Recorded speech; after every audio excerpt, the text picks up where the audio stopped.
한미 양국의 2+2 통상 협의가 진행되고 있습니다. 상호 관세 철폐를 목표로 한 탐색전 성격의 회담인데 미국 측이 방위비 분담금 문제까지 꺼내들 가능성이 점쳐집니다. 국민의힘 대선 경선 후보들의 1대1 토론 첫날 탄핵 찬반 후보 간 계엄 책임 공방이 벌어졌습니다. 민주당 경선 주자들은 일제히 호남을 찾아 지역 공약을 쏟아냈습니다. 검찰이 전 사위의 특혜 채용 의혹과 관련해 문재인 전 대통령을 뇌물수수 혐의로 기소했습니다. 문 전 대통령은 보복성 기소라며 법적 대응을 시사했습니다. 올해 1분기 우리 경제 성장률이 마이너스 0.2%로 역성장을 기록했습니다. 국제 금융기관들도 속속 우리 경제 성장 전망치를 내려잡는 등 경기 침체 우려가 표면화하고 있습니다.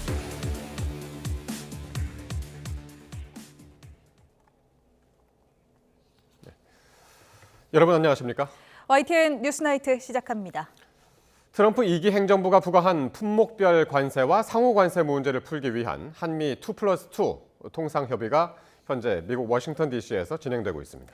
중국과의 무역 협상 교착 상태로 속도전에 나선 미국과 신중하게 국익을 챙기겠다는 우리 정부 대표단의 기싸움이 이어지고 있습니다. 네, 협의가 진행 중인 워싱턴 연결합니다. 홍상희 특파원. 네, 미 재무부 앞에 나와 있습니다. 네, 한미 2+2 첫 통상회의가 시작됐죠? 네, 그렇습니다. 제 뒤로 보이는 곳이 미 재무부 청사인데요. 한국 시간으로 9시 정각에 협의가 시작됐고 이 시각 현재 40분 가까이 진행이 되고 있습니다. 오늘 한미 간천 2+2 통상협의회는 최상목 경제부총리와 안덕근 산업장관을 포함해 모두 10여 명이 참석하고 있는 것으로 확인됐습니다. 미국 측에서는 스콧 베센트 재무장관과 제이미 승그리어 무역대표부 대표가 카운터파트로 협의에 나섰습니다. 오늘 첫 한미 통상협의는 잠시 뒤 종료될 예정입니다. 이곳 시간으로 오전 9시부터 주요 20개국 재무장관 회의가 예정돼 있기 때문입니다. 안덕근 산업장관은 하지만 오늘 오후 그리어 USTR 대표와 따로 만나서 이 통상 장관 회담도 진행을 합니다. 이 자리에서는 오늘 오전 지금 진행되고 있는 통상협의에서 다룬 내용을 바탕으로 한미 양측의 입장을 더 세부적으로 논의할 것으로 보입니다. 최성목 부총리는 이곳 시간으로 오늘 오후 통상협의 결과를 설명할 예정입니다. 네, 이번 협의의 변수는 뭐라고 보십니까? 네, 우리 정부는 속도를 내기보다는 이 탐색전의 성격으로 이번 통상협의에 임하고 있다고 여러 차례 밝혔습니다. 최상목 부총리가 입국 당시 언급한 대로 미국 측의 입장과 요구를 경청하고 우리의 입장을 제대로 설명하겠다는 계획인데요. 하지만 미국 측은 중국과의 무역 협상이 좀처럼 시작되지 못하면서 우리나라와 일본 등 동맹국과의 협상에서 성과를 내기 위해 드라이브를 걸고 있는 모습입니다. 가장 큰 변수, 바로 트럼프 대통령이라고 볼 수 있겠습니다. 트럼프 대통령이 일본과의 협상장에 깜짝 등장해서 협의를 주도했고 이 비관세 조치를 언급했는데 우리한테도 이런 행동을 할 경우 우리가 협상에 주도권을 확보하기가 어려워지기 때문인데 사실 오늘 협상장은 백악관이 아닌 만큼 가능성은 크지 않습니다. 트럼프 대통령의 중국을 포함해 전 세계를 대상으로 한 관세 전쟁 가운데 우리나라에 대한 관세 부과 내용을 한번 정리해봤습니다. 지난달 10일 철강과 알루미늄 또 253개 파생 상품에 대한 25% 관세가 발효가 돼서 캐나다와 브라질, 멕시코에 이어 미국 시장에 네 번째로 많은 철강을 수출해온 우리나라가 타격을 입게 됐습니다. 이달 3일에는 우리나라의 대미 수출 1위 품목이죠. 이 자동차에 25% 관세가 발효가 됐고요. 5일에는 상호 관세 가운데 전 세계를 대상으로 한 관세 10%가 발효됐습니다. 하지만 9일부터 발효된 우리나라에 대한 25%의 국가별 상호 관세는 90일, 그러니까 7월 8일까지 유예가 된 상태입니다. 이번 통상협의회는 최상목 부총리와 안덕근 산업장관 외에 과학기술정보통신부, 농림수산식품부, 국토교통부 등 모두 8개 관계부처 실무진도 포함돼서 이 방미 지원을 함께 하게 됐습니다. 어제 실무협의에서 미국 측이 제기할 수 있는 비관세 장벽 이슈에 대한 대응 시나리오도 꼼꼼하게 점검했던 것으로 알려졌습니다. 예. 그렇군요. 자, 그리고 오늘 이제 한미 통상회의가 첫 협의고요. 이게 어떻게 진행되느냐에 따라서 결과에도 큰 영향을 미칠 텐데 가장 큰 쟁점은 뭡니까? 네, 앞서 여러 차례 말씀드렸지만 가장 큰 우려는 미국 측이 방위비 분담금 조정 이슈를 이번 협의에서 공식적으로 제기하느냐 여부입니다. 우리 정부는 통상과 안보 이슈는 철저히 분리해 대응한다는 원칙으로 이번 협의에 임하고 있는데요. 하지만 트럼프 대통령이 이미 대선 전부터 우리나라를 부유한 머니머신이다라고 지칭하면서 우리나라의 방위비 분담금을 현재 9배에 가까운 연간 100억 달러를 요구해 오기도 했습니다.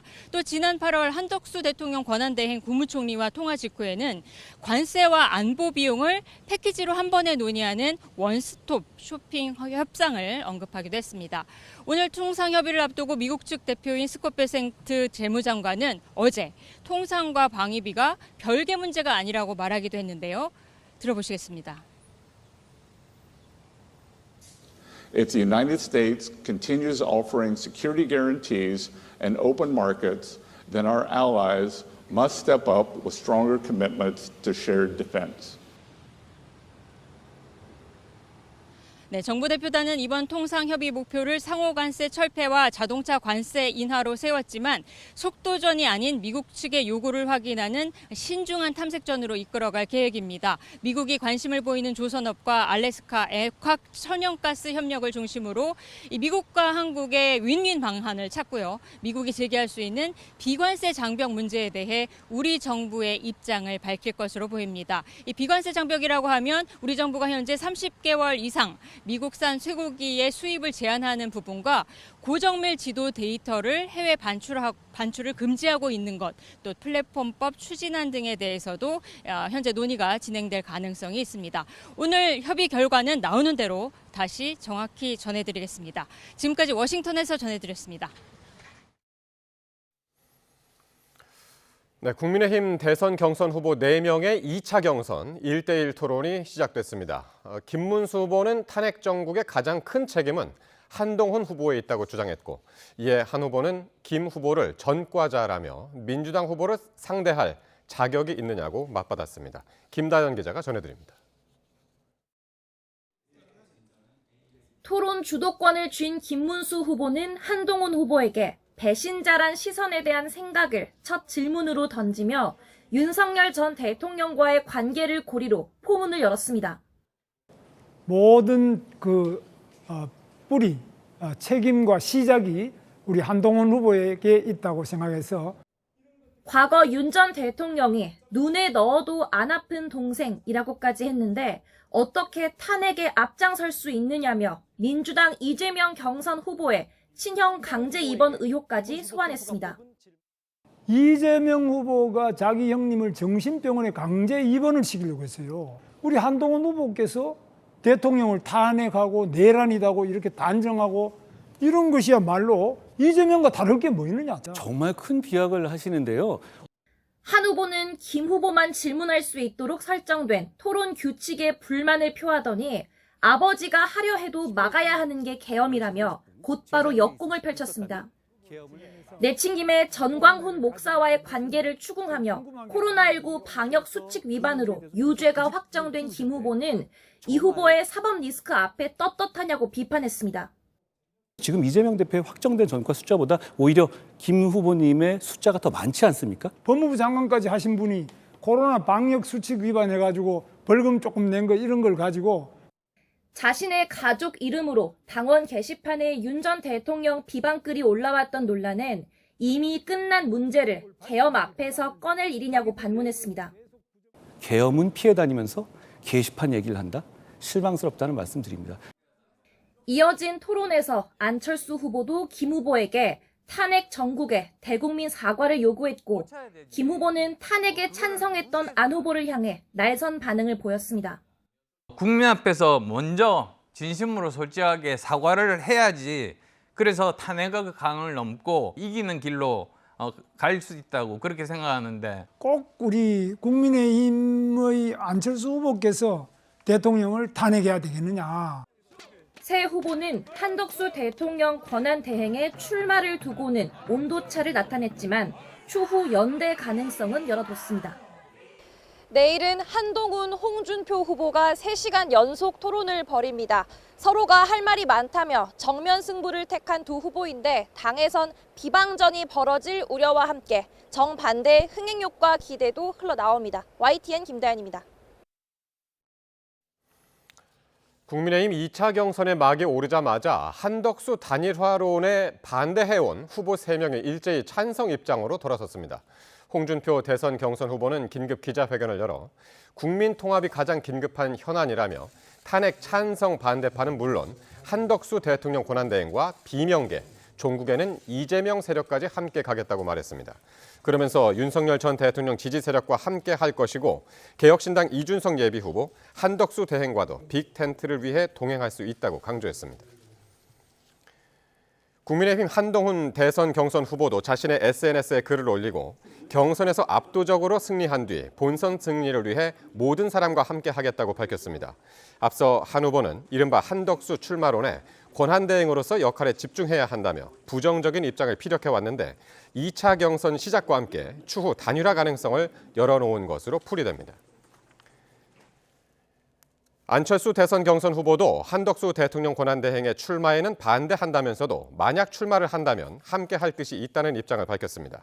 안 후보는 한 대행의 출마는 국민 상식과 바람에 반하는 일이라는 견해였지만 오후 늦게 공지를 통해 한 대행이 부득이 출마한다면 빅텐트는 누구에게나 열려 있다면서 단일화 등 절차에 응할 뜻이 있음을 내비쳤습니다.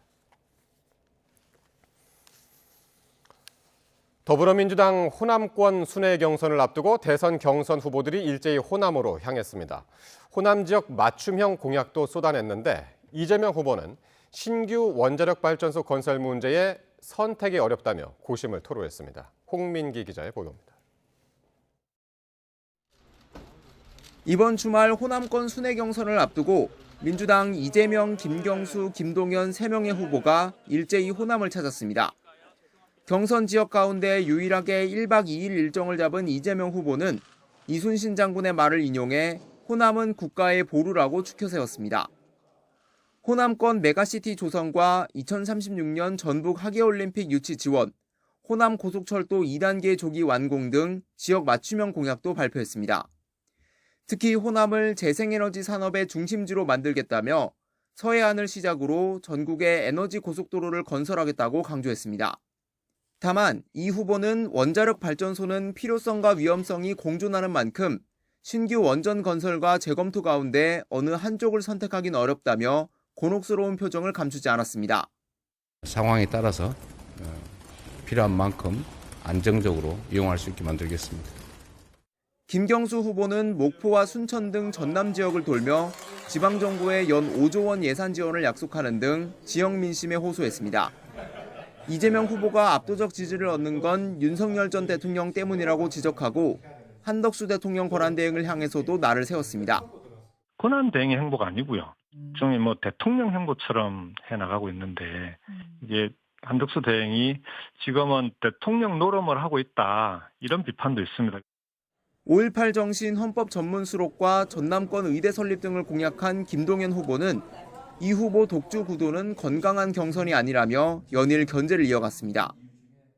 민주당은 호남이 당의 뿌리이자 전통적 지지 기반인 만큼 후보들 득표율만큼이나 경선 참여도, 즉 투표율을 예의주시하고 있습니다. 물론 9대0이란 말이 이어질 정도로 이재명 후보가 압도적 지지율을 받을 수 있을지도 주목됩니다. YTN 홍민기입니다. 오늘 국회에서 시정연설을 한 한덕수 대통령 권한대행은 대선 출마 여부를 묻는 취재진에 또 한 번 명확한 입장을 내놓지 않았습니다. 국민의힘은 한 대행의 연설에 박수를 보냈지만 민주당은 내내 야유와 무반응으로 항의의 뜻을 나타냈습니다. 김다현 기자입니다. 시정연설에 나선 한덕수 권한대행은 국회를 향해 정부의 추경안을 조속히 심의하고 의결해달라고 당부했는데 거대 양당의 반응은 엇갈렸습니다. 국민의힘 의원들은 한 대행의 연설에 연신 박수를 치며 힘을 실은 반면 민주당 의원들은 연설 시작부터 야유를 쏟아내는가 하면 내내 무반응으로 일관하기도 했습니다. 한대행은 연설 뒤 대선 출마 여부를 묻는 질문에 고생 많으셨다고만 한 뒤 곧바로 국회를 떠났습니다. 민주당은 한대행의 시정 연설을 두고 12조 원짜리 대권 노름이라고 비판했고 정부 추경안이 세발의 피에 불과하다며 증액을 요구했습니다. 국민의힘이 심각한 우리 경제 상황을 직시하고 증액 심사에 적극 협조하기를 거듭 촉구합니다. 국민의힘은 추경안을 이번 달 안에 처리하겠다는 방침을 세우면서 이재명식 지역 상품권은 엉터리 정책의 대명사라고 깎아내렸습니다. 지역 상품권은 수십조의 세금을 낭비하는 국가재정 배임 행위나 다름없습니다. 한덕수 대행이 대선 출마에 모호한 태도를 유지하면서 그의 차출로는 거듭 해석과 전망의 영역으로 남게 됐습니다. 일각에선 다음 주 국민의힘 2차 경선 결과가 나올 즈음 한 대행이 출마 여부를 밝힐 거라는 관측도 나옵니다. YTN 김다현입니다. 대법원 전원합의체가 이재명 전 민주당 대표의 공직선거법 위반 혐의 사건 두 번째 합의기일을 진행했습니다. 첫 합의기일이 끝난 지 이틀 만에 속행기일을 열며 심리의 속도를 내는 모습입니다. 권준수 기자가 보도합니다. 대법원이 이재명 전 민주당 대표의 공직선거법 위반 사건에 대한 두 번째 합의기일을 진행했습니다. 조희대 대법원장과 대법관 등 12명이 참여하는 전원합의체에서 심리를 시작한 지 이틀 만입니다. 전원합의체가 통상 한 달에 한 번 심리를 여는 점을 고려하면 이례적입니다. 조 대법원장이 임기 초부터 선거법 사건의 1심은 6개월, 2심과 3심은 각각 3개월 안에 끝내야 한다는 이른바 633 원칙을 강조해온 만큼 속도전에 들어간 모습입니다. 비밀리에 진행되는 전원합의체 심리에서 어떤 이야기가 오고 갔을지도 관심입니다.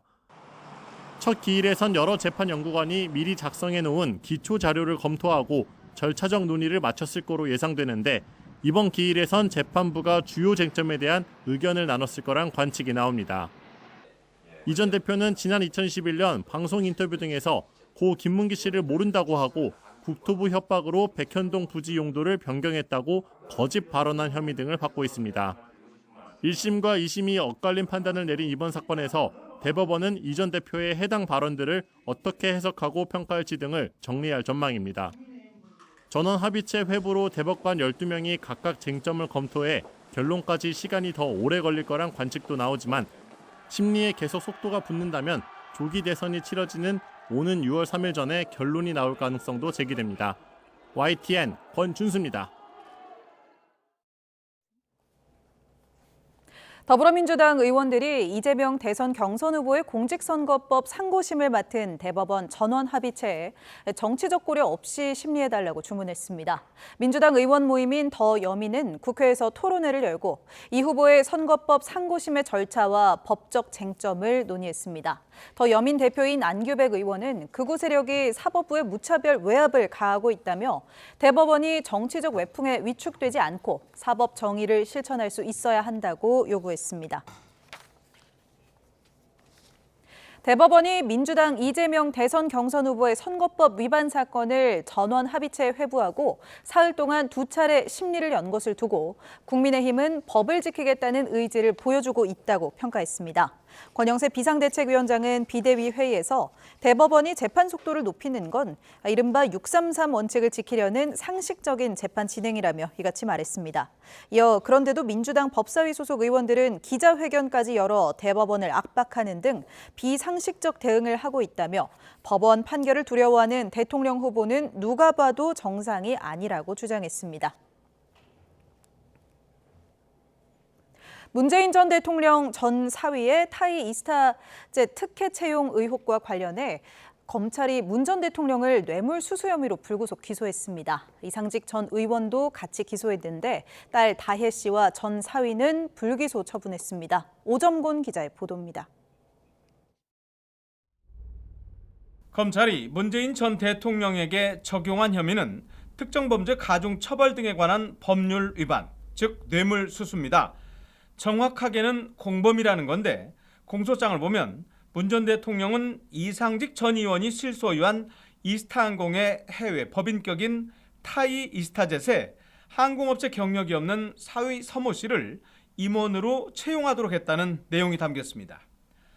사위였던 서 씨는 2018년 취업 이후에 타이 이스타젯에서 급여로 약 1억 5천만 원, 주거비 명목으로 6,500만 원을 받는 등 2억 1천여만 원을 받았습니다. 이 돈을 직접 받진 않았지만 사위의 취업으로 문 전 대통령이 다혜 씨 부부에게 계속 주던 생활비 지원을 중단했기 때문에 그 금액만큼 직접적으로 경제적 이익을 본 것이라며 뇌물로 판단한 겁니다. 검찰 관계자는 이번 사건은 대통령이 포괄적 권한을 행사해서 정치인이자 기업인이 지배하던 항공업체를 통해 자녀 부부의 해외 이주를 지원하는 특혜를 제공받은 것이라고 설명했습니다. 검찰은 이스타항공 창업주인 이상직 전 의원에 대해서는 뇌물 공여와 업무상 배임 혐의로 재판에 넘겼습니다.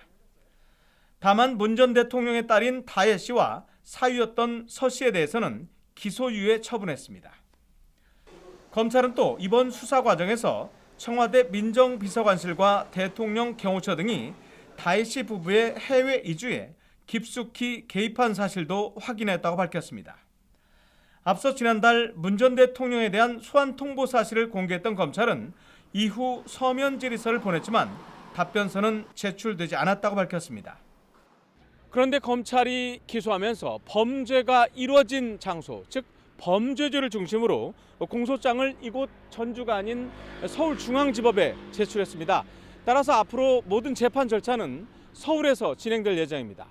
YTN 오정곤입니다. 문재인 전 대통령은 이 같은 검찰의 기소 처분을 황당한 보복이라고 규정하며 검찰권 남용을 개혁하는 계기로 삼겠다고 법적 대응을 시사했습니다. 민주당도 검찰이 최후의 발악을 한다며 십자포화를 퍼부었는데 국민의힘은 국민 기대치에 맞는 정의로운 판결을 기대한다고 반응했습니다. 나혜인 기자입니다. 옛 사위 특혜 채용 의혹으로 재판을 받게 된 문재인 전 대통령은 민주당 윤건영 의원을 통해 터무니없고 황당하다는 심경을 밝혔습니다. 윤석열 전 대통령 탄핵에 따른 보복성 기소라며 검찰권이 얼마나 어처구니 없이 남용되는지 법정에서 밝히겠다고 전했습니다. 수사권 남용 등 검찰의 불법 행위에 대한 대해 형사 고소하는 것은 물론 검찰을 개혁하는 기회로 여기겠다. 민주당은 검찰이 전직 대통령을 제물 삼아 기어코 넘지 말아야 할 선을 넘었다고 성토했습니다. 조사 한 번 없이 옛 사위가 받은 월급이 뇌물이란 황당한 논리로 벼락 기소를 했다며 조기 대선을 앞두고 정치질을 시작했다고 맹비난했습니다. 대선 경선 주자들도 천인공노할 일이라며 있는 죄는 덮고 없는 죄는 만드는 정치검찰을 해체해야 한다고 입을 모았습니다. 국민의힘은 성역 없는 수사로 권력 범죄를 파헤친 검찰의 노력과 용기에 경의를 표한다고 밝혔습니다. 특혜 채용 의혹이 사실이라면 용서받지 못할 중죄라며 법원이 정의로운 판결을 내려주길 기대한다고 당부했습니다. 문 전 대통령과 민주당을 향해선 경거망동을 멈추고 겸허히 법의 심판을 받으라고 쏘아붙였습니다. 검찰이 법과 원칙에 따라서 판단한 것으로 이해하고 있습니다. 국민의힘은 문재인 전 대통령을 향한 파상 공세에 앞서 이번 기소 처분이 대선 전국에 미칠 파장을 주시하는 분위기입니다. 반면 민주당은 윤석열 전 대통령 부부 수사와의 형평성 문제를 들어 검찰 스스로 개혁의 필요성을 입증했다고 후속 대응을 예고했습니다. YTN 나인입니다. 이른바 고발 사주 의혹으로 기소된 손준성 검사가 대법원에서 무죄를 확정받았습니다. 형사재판이 마무리되면서 헌법재판소에 계류된 탄핵 심판 절차도 재개될 전망입니다. 보도에 신지원 기자입니다. 21대 총선에 앞서 정치권에 고발을 사주했다는 의혹으로 재판에 넘겨진 손준성 검사장이 대법원에서 무죄를 확정받았습니다. 고위공직자 범죄사처가 손 검사를 기소한 지 3년 만입니다. 대법원은 공수처가 압수수색 과정에서 당사자인 손 검사장의 참여 없이 자료를 수집해 증거 능력이 없다고 본 원심을 그대로 인정했습니다. 또 21대 총선을 앞두고 사건이 발생하긴 했지만 선거에 영향을 주려는 의도가 충분히 입증되지 않았다는 원심 판단에 문제가 없다고 설명했습니다. 손 검사장은 대검 수사정보정책관이던 2020년 미래통합당 후보였던 김웅 전 의원에게 법여권 인사들에 대한 고발장 이미지와 실명 판결문을 전달한 혐의를 받았습니다. 지난해 1심에서는 공무상 비밀 누설과 실명 판결물 유출 혐의가 유죄로 인정돼 징역 1년 실형을 선고받았지만 2심에서 무죄로 뒤집혔습니다. 3년 만에 형사재판이 마무리되면서 손 검사장에 대한 탄핵 심판도 재개될 전망입니다. 손 검사장은 지난 2023년 12월 탄핵 소추됐는데 동일한 사유로 형사소송이 진행 중일 경우 절차를 멈출 수 있다는 헌법재판소법에 따라 지난해 4월부터 1년째 계류 상태입니다.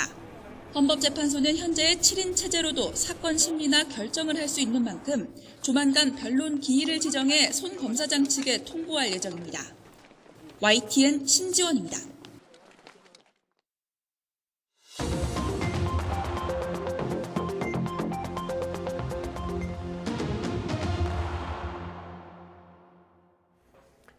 정치권 관심 뉴스 살펴보는 포커스 나이트 시간입니다.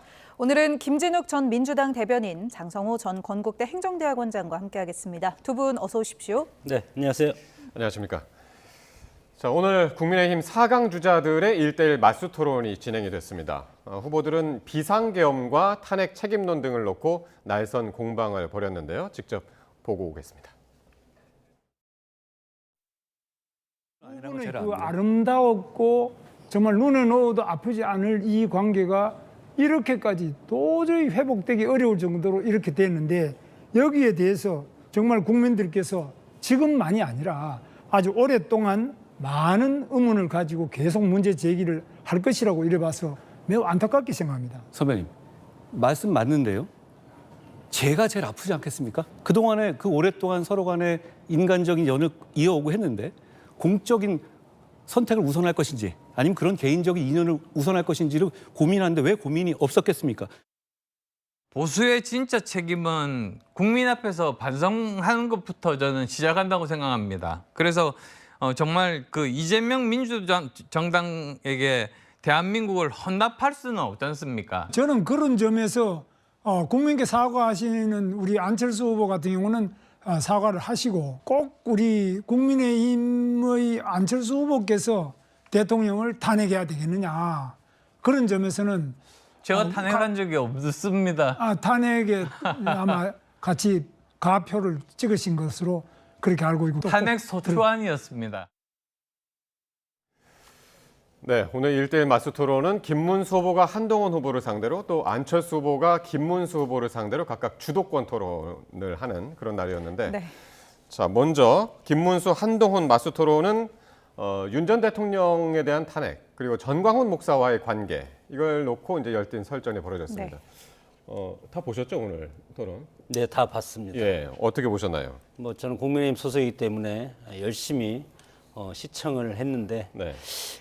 할 말은 하되 그럼에도 불구하고 경청도 해야 되는 것이고, 토론이라는 것은 그렇지 않습니까? 막말 싸움은 하는 건 아니기 때문에, 그리고 정치의 목적, 통합과 미래 비전을 제시해야 되는데, 그리고 그 가운데 품격이 있어야 되는데, 이제 이것을 보면은 자꾸 보니까 과거사만 자꾸 끄집어내고, 탄핵도 과거입니다. 그리고 어떤 정책으로서 미래 비전, 그리고 이게 갈라진 탄핵과 여러 가지 헌재 심판으로서 갈라진 이런 민심을 통합하는 방향, 그런 모습을 보이지 않는 것은 상당히 아쉬웠다. 그렇게 생각이 들고, 물론 국민들하고 언론들에서는 지금 국민의힘이 2대2 탄핵 찬성 반대 후보가 2대2로 됐기 때문에 언론에서는 이런 것을 각을 세워야만이 시청자들한테 볼거리를 제공하고 상당히 재미는 있겠지만, 그럼에도 불구하고 이제 국민의힘이 또 장점은 있습니다. 이렇게 상당하게 이렇게 어떤 이슈를 가지고 격돌을 함으로써 민주당은 지금 거의 이재명이 완사이드 해서 후보 결정 거의 99% 결정이 됐다고 보고, 그럼에도 불구하고 지금 국민의힘은 누가 과연 후보가 될 것인가, 상당히 지금 국민들은 궁금해 하지 않겠습니까? 그렇기 때문에 경선 흥행적인 측면에서는 상당히 이런 구도가 아주 바람직한 방향이라고 생각이 듭니다. 장 교수께서는 왜 자꾸 과거들을 얘기하는지 모르겠다. 탄핵도 과거다.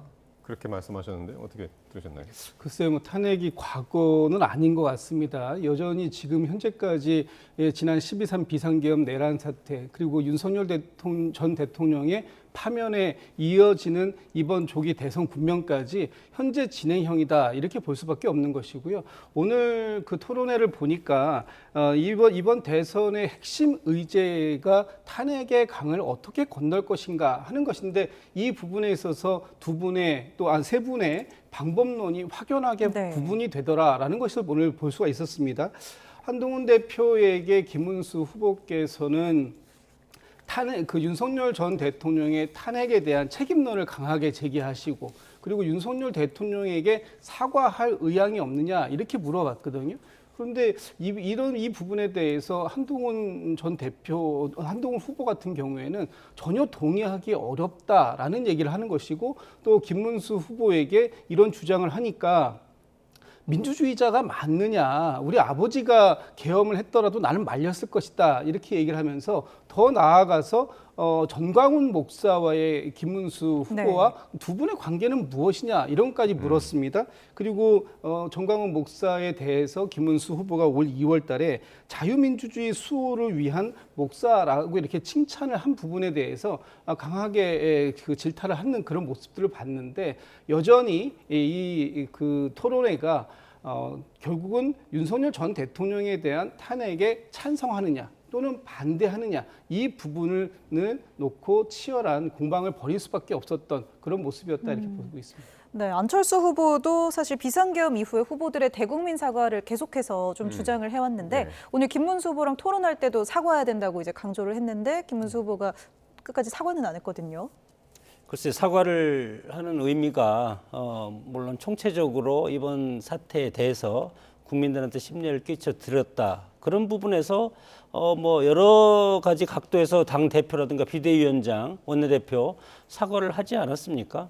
언제까지 사과를 해야 될지는 모르겠지만 물론 김문수 후보 입장에서는 계엄은 잘못됐다 분명히 얘기했고 그럼에도 불구하고 비상계엄은 대통령의 통치 행위다. 그런 것들은 기본적인 선에서 출발을 하기 때문에 그리고 내란이라고 민주당이 주장하는 내란 그리고 내란 동조 세력 이런 것에 대해서는 지금 내란으로 확정된 것이 없지 않겠습니까? 이것은 법원에서 내란 재판이 끝나봐야만이 대통령이 정말 내란을 일으켰는지 그리고 국민의힘과 여기에 동조한 일부 여러 가지 군인들이 내란에 동조한 혐의로 내란 동조 세력이 되는 것인지 그것은 아직 법적인 결정이 나지 않았습니다. 그럼에도 불구하고 민주당은 언제까지나 가장 공격하기 쉽게 내란 세력 이렇게 지금 얘기를 하기 때문에 물론 헌재에서는 이것이 탄핵의 강을 대통령의 파면으로 일단 일단락이 됐기 때문에 이제는 국민의힘이 물론 이것에 대한 정치적인 책임도 앞으로 국민들이 물으면 당연히 이것에 대해서 책임을 질 겁니다. 그럼에도 불구하고 이제는 앞으로 이 나라를 어떤 국정의 정상화를 끌기 위해서 대선이 지금 치러지고 있지 않겠습니까? 그래서 당적인 차원에서는 원내대표와 비대위원장이 이에 대해서 일정 부분 사과를 했다고 보고 대선 주자들은 미래에 대해서 이 국정 정상화에 대해서 어떻게 할 것인가 그리고 보수의 어떤 그 후보로서 어떤 것을 앞으로 할 것인가 그런 것이 더 훨씬 더 중요하다고 생각이 들고 김문수 후보 같은 경우도 오늘 토론에서 보면은 뭐 여러 가지 비상계엄 내가 만약에 그 자리에 있었으면 난 이것에 대해서 반대했을 것이다 그런 취지로 얘기를 했기 때문에 뭐 이거에 대해서 야권이라든가 뭐 그리고 그 탄핵에 지난번에 찬성했던 두 후보에서 입장에서는 공격을 위한 공격을 하고 있다고 봅니다. 그러니까 어쨌든 그 안철수 후보의 주장은 그러니까 지금 이번 대선이 윤석열 전 대통령에 대한 탄핵으로 인한 것이기 때문에 거기에 대한 매듭을 확실하게 져야 된다. 이제 그런 의미로 이제 주장을 계속 하고 있는 것 같은데 어쨌든 확실하게 대답은 안 했어요. 네, 그렇습니다. 오늘 이 구도를 보니까 김문수, 한동훈 그리고 안철수, 김문수 이렇게 됐지 않습니까? 이런데 이게 오늘 보면은 그 찬탄파 두 명이 반탄파인 김문수 후보를 협공한 그런 모양새처럼 보였어요. 왜냐하면 이게 그 1부, 2부로 나누어서 그 1대1 토론으로 진행은 됐습니다만 결과적으로 보면 김문수 후보가 오늘 2번 등장하면서 그 한동훈 후보에게 또 안철수 후보에게 이 탄핵에 대해서 집중적으로 공격을 받는 그런 모양새가 됐기 때문에 오늘 김문수 후보가 사실 유의미한 득표를 했다고 보기엔 좀 어려운 부분이 있지 않을까. 오히려 오늘 그 한동훈 후보나 안철수 후보가 이번 대선에서 탄핵의 강을 어떻게 건너갈 것인가, 과연 윤석열 전 대통령과의 절연 없이 이 탄핵의 강을 순탄하게 건너갈 수 있다는 것이냐라는 부분들을 더 부각시키는 게 오늘은 좀 더 그 언론에 더 많은 노출이 있었다고 보여지고 그런 측면에서 이제 그 1대1 토론에서 이제 김문수 안철수 후보는 사실 기회가 없거든요. 한동훈 후보 같은 경우에는 내일 홍준표 후보와 또 2번의 기회가 더 있는 상황이기 때문에 한동훈 후보가 오늘 김문수 후보를 적절하게 몰아붙였고 그런 부분들을 내일까지 이어간다면 조금 그 우위를 점할 수 있는 그런 좋은 위치에 섰다 이렇게 평가를 할 수 있을 것 같습니다. 네, 저도 이제 여기에 좀 이제 말씀을 드려야 할 것 같은데 이번 2차 경선은 당원 50%가 참여하는 겁니다. 50% 다 비율로서 50%고 거의 전 당원이 여기에 경선에 참여한다고 보면 되고 그리고 50%는 이제 물론 역선택 방지가 있지만 국민의 민주당이 아닌 사람들이 여론조사를 해서 50대 50으로 하기 때문에 훨씬 보수성에 더 강화된 그런 투표권자가 유권자가 이번에 27, 28일인가요? 이것에 대해서 이제 투표를 하고 29일 날 결과가 나오는 그런 상황이기 때문에 왜 그러면 김문수 후보가 왜 지정 토론할 때 한동훈 후보를 지정을 했겠습니까? 이런 목적이 있습니다. 김문수 후보 입장에서는 보수성이 훨씬 강화된 이런 유권자 표심을 향해서 한동훈 후보한테 오늘 몇 번 그런 걸 하지 않았습니까? 왜 평생을 같이 우리 동훈이 그런 얘기들 눈에 넣어도 아프지 않은. 눈에 넣어도 아프지 않는 그런 동훈이 인간적인 측면에서 그렇게 같이 커오고 법무부 장관, 비대위원장, 당 대표까지 대통령할 때 같이 했음에도 불구하고 왜 대통령을 탄핵을 시키는데 친한계가 8명이가 찬성을 해서 왜 이것에 대해 대통령을 사주로 몰아 넣었냐. 그렇게 하지 않고 대통령에 대해서 찾아가서 당 대표, 비대위원장이면 충분히 이거에 대해서 할 수 있지 않겠냐. 인간적인 면에서 그것을 강조를 하고 그렇게 강조하는 것은 한동훈 대표한테 질책을 하는 것이 아니고 이런 질문을 함으로써 지금 보수성이 강화된 50%의 유권자, 당원들한테 이것을 보여드리는 겁니다. 자, 이런 분이 지금 후보에 나왔으니까 과연 이분이 보수 정당의 대통령 후보감이 됩니까? 그렇기 때문에 이것은 전략적으로 봤을 때 그리고 제가 토론도 봤지만 여러 가지 한동훈 대표는 원래 그 스타일이 평소에 그렇지 않습니까? 즉각적으로 반발하고 그리고 어떤 자기 잘못 인정보다도 성격이 급하고 그리고 절대로 어디서 인정하거나 지지 않지 않습니까? 포용적인 모습을 없기 때문에 오히려 나이가 많은 김문수 후보가 젊은 한동훈 후보한테 이렇게 당하는 모습, 소위 말해서 이게 몰리는 모습을 함으로써 오히려 장 교수님, 김문수 후보가 더 말씀이 너무 길어지셔서 네네네. 그럼 최종 2인 최종 결선에 오를 2인 누구라고 보십니까? 저는 당의 위원장을 맡고 있기 때문에 제가 여기서 어떤 특정 후보를 또 응원하기가 상당히 그래서 지금 특이하게 돼 있습니다. 지난번 A조, B조 나눌 때 A조가 유정복, 안철수, 김문수, 양양자조 있지 않습니까? 여기에서 2분이 올라갔습니다. 김문수 후보, 안철수 후보. 그리고 B조에서도 이철우, 나경원, 홍준표, 한동훈조. 여기에서도 2분이 올라갔는데 홍준표, 한동훈 2분이 올라가지 않습니까? 이 2번에서 만약에 여기에서 어떤 후보가 50%가 넘으면 그냥 끝납니다. 근데 만약에 50%가 넘어가지 않는다면 A조에서 1명 그리고 B조에서 1명이 올라가지 않을까. 저는 거기까지는 얘기할 수가 있겠습니다. 알겠습니다. 네, 김 대변인은 어떻게 보세요? 그래서 지금 일반적으로 예측할 때는 지금 공교롭게도 탄핵에 찬성했던 분이 2분이고요. 안철수, 한동훈.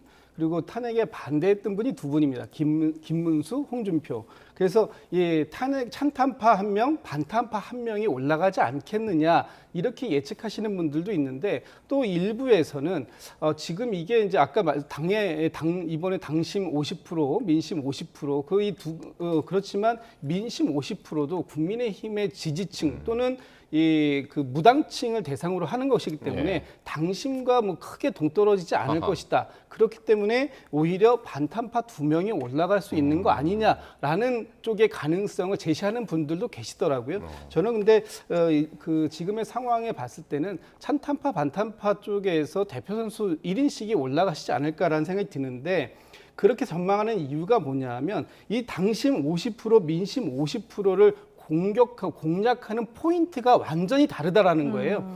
지금 반탄파 같은 경우에는 지금 탄핵에 찬성했던 분들을 배신자 프레임이라는 그 하나만 가지고 그 묶어가지고 공격을 함으로써 당심을 끌어올려는 그런 노력을 하는데 오히려 지금 이 찬탄파 같은 경우에는 공략 포인트가 어떻게 되냐 하면 탄핵의 강은 건너야 된다.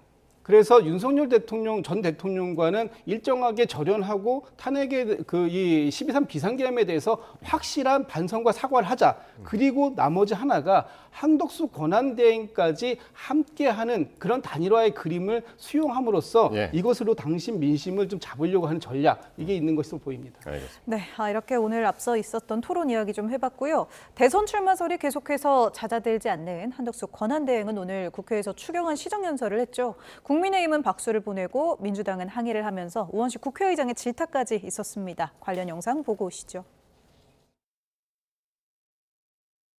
존경하는 국민 여러분, 우원식 국회의장님과 국회의원 여러분, 저는 정부가 편성한 2025년도 제1회 추가 경정 예산안을 국민과 국회에 설명드리고 협조를 부탁드리고자 이 자리에 섰습니다. 수고하셨습니다. 잠깐 자리에 앉아 계시죠. 국회의장으로서 권한대행께 한 말씀 드리지 않을 수 없습니다. 헌법재판소 판결에서도 이미 확인되었듯이 대통령과 권한대행의 권한이 동일하다는 것은 헌법에 위배되는 발상입니다. 국가적으로 매우 엄중한 때입니다. 12.3 비상계엄 여파가 여전합니다. 직격을 맞은 민생을 비롯해서